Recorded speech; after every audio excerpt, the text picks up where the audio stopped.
Assalamualaikum warahmatullahi wabarakatuh. Perkenalkan, nama saya Enda Yuliana dengan NIM 2005270 dari jurusan Administrasi Pendidikan kelas 4B. Di sini saya akan menjelaskan hasil penelitian yang pernah saya lakukan bersama dengan kelompok dan membandingkan dengan hasil penelitian sebelumnya. Adapun temanya yaitu Islam dan politik. Penelitian kami berjudul Kepemimpinan Perempuan Menurut Masyarakat Islam. Lalu ada latar belakang yang mendasari penelitian kami. Dalam pandangan Islam, setiap manusia pada hakikatnya adalah pemimpin, baik bagi dirinya sendiri maupun apa yang dipimpinnya. Sehingga seorang pemimpin suatu saat akan diminta pertanggungjawabannya. Islam pada hakikatnya tidak membedakan antara laki-laki dan perempuan, baik dalam hal kedudukan, harkat, martabat, kemampuan, dan kesempatan untuk berkarya.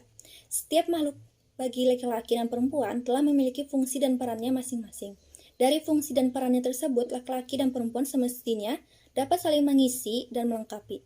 Sehingga suatu hal yang tidak dapat dipungkiri bahwa perempuan merupakan integral dari suatu masyarakat, begitu pula halnya dengan laki-laki. Maka tidak hanya laki-laki yang bisa menjadi seorang pemimpin, akan tetapi perempuan juga bisa menjadi seorang pemimpin. Adapun masalahnya yaitu peran wanita dalam konteks kepemimpinan di berbagai kehidupan, termasuk dalam pemerintahan, menjadi permasalahan yang kontroversial di kalangan para ulama klasik dan kontemporer. Kemudian, siapa saja yang sudah meneliti tema tersebut? Sudah banyak mahasiswa dari S1 maupun S2 yang meneliti tema tersebut. Salah satunya yaitu Farida, mahasiswa S2, Program Studi Ilmu Al-Quran dan Tafsir, Universitas Islam Negeri Raden Intan, Lampung. Judul pada penelitian Farida pada tesisnya yaitu Kepemimpinan Wanita dalam Al-Quran. Lalu objek penelitiannya yaitu kajian tesis yang dilakukan oleh Farida berdasarkan atas kajian kepustakaan atau library research, yaitu penelitian yang berusaha menghimpun data dari hasanah, literatur, dan menjadikan dunia teks sebagai objek utama analisisnya. Kemudian, metode yang digunakan dalam penelitian yang dilakukan oleh Farida, peneliti menggunakan pendekatan metode muqarrin atau komparatif dengan langkah-langkah sebagai berikut. Yang pertama, menghimpun sejumlah ayat Al-Quran yang dijadikan objek studi tanpa menoleh kepada redaksinya, apakah mempunyai kemiripan atau tidak. Yang kedua, melacak berbagai pendapat ulama tafsir dalam menafsirkan ayat-ayat tersebut. Yang ketiga, membandingkan pendapat-pendapat ulama tafsir untuk mendapatkan informasi berkenaan dengan identitas dan pola pikir dari masing-masing mufassir. Lalu, hasilnya dari penelitian yang telah dilakukan oleh Farida, yaitu yang pertama, Quraisy Shihab dengan pendekatan kontekstual bahwa sebuah struktur masyarakat akan tercapai jika kepemimpinan berada di tangan orang yang memiliki kompetensi atau kelebihan, tanpa ada perbedaan jenis kelamin. Dari sini berarti kepemimpinan tidaklah didasarkan pada perbedaan jenis laki-laki dan perempuan. Yang kedua, pandangan Ibnu Katsir tentang kepemimpinan dapat diartikan akal dan pengetahuan laki-laki memiliki kelebihan dibandingkan akal perempuan. Dan untuk pekerjaan, laki-laki bisa mengerjakan dengan sempurna. Penelitian kami yang berjudul Kepemimpinan Perempuan Menurut Masyarakat Islam, karena kepemimpinan perempuan sebenarnya merupakan suatu pokok bahasan yang telah banyak menuai berbagai polemik pada kalangan masyarakat Indonesia yang mayoritas memeluk agama Islam.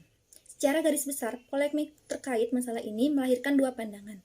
Pandangan yang tidak menyetujui kepemimpinan perempuan dan menyetujuinya. Kelompok yang tidak menyetujui beranggapan jika perempuan tidak memiliki kelayakan untuk menjadi seorang pemimpin. Sebagian ulama memperbolehkan wanita menjadi pemimpin dalam jabatan-jabatan strategis, karena setiap kita adalah pemimpin yang kelak akan ada pertanggungjawabannya. Penelitian ini juga bertujuan untuk mengetahui perspektif mahasiswa maupun ustadz terhadap kepemimpinan pada perempuan.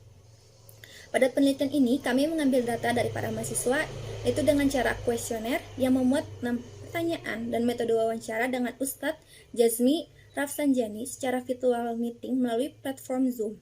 Data yang didapat dari penelitian ini menunjukkan bahwa adanya perbedaan perspektif di antara kalangan mahasiswa maupun ustadz dalam kepemimpinan pada perempuan.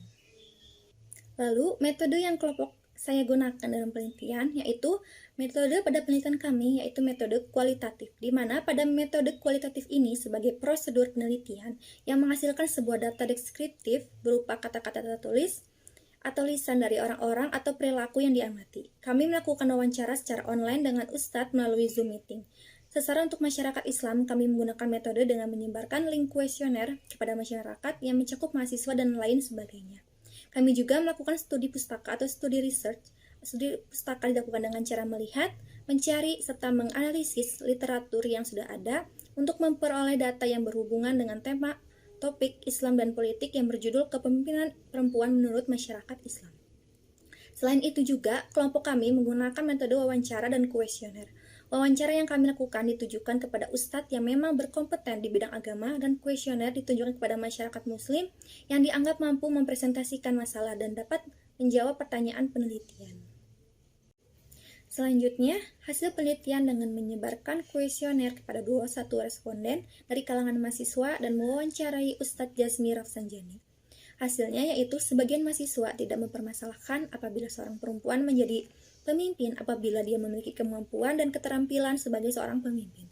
Lalu sebagian mahasiswa lain mengatakan kurang setuju apabila perempuan menjadi pemimpin, karena beralasan sebagian ulama mengatakan bahwa seorang pemimpin hendaknya dilakukan oleh seorang laki-laki.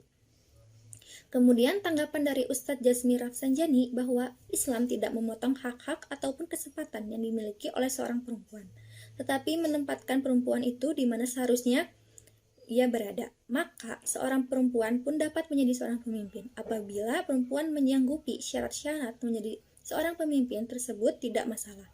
Tetapi jika perempuan itu tidak sanggup dan ada laki-laki yang lebih sanggup, maka laki-laki lah yang menjadi pemimpin. Adapun 4 syarat yang menjadi pemimpin yaitu pemimpin yang dapat melindungi, memiliki ilmu pengetahuan, bertanggung jawab, adil, sehat jasmani dan rohani. Apabila dibandingkan dengan penelitian yang dilakukan oleh Farida, memiliki beberapa kesamaan, bahwa sebagian berpendapat apabila perempuan dapat berperan sebagai pemimpin layaknya laki-laki, apabila dia memiliki kemampuan dan kriteria seorang pemimpin. Lalu sebagian berpendapat bahwa perempuan kurang pantas menjadi seorang pemimpin karena dirasa memiliki sedikit masalah, seperti hormon yang kurang stabil, sehingga bisa saja mempengaruhi dalam mengambil keputusan. Kemudian, kesimpulan dari penelitian kami yaitu, dalam perspektif Islam, tidak ada larangan tekstual dan kontekstual terhadap perempuan untuk menjadi seorang pemimpin. Perempuan berhak untuk memutuskan menjadi pemimpin apabila memiliki kompetensi dan keahlian serta ketersediaan dalam hal tersebut. Kepemimpinan perempuan dapat memberikan kontribusi yang lebih banyak dan lebih baik kepada masyarakat jika mereka diberi kesempatan, diberikan pelatihan yang tepat, lebih banyak ruang lingkup dan peluang. Berdasarkan hasil penelitian, dapat diambil kesimpulan bahwa perempuan diperbolehkan menjadi seorang pemimpin. Adapun referensi yang saya dan kelompok gunakan sebagai rujukan atau sumber acuan.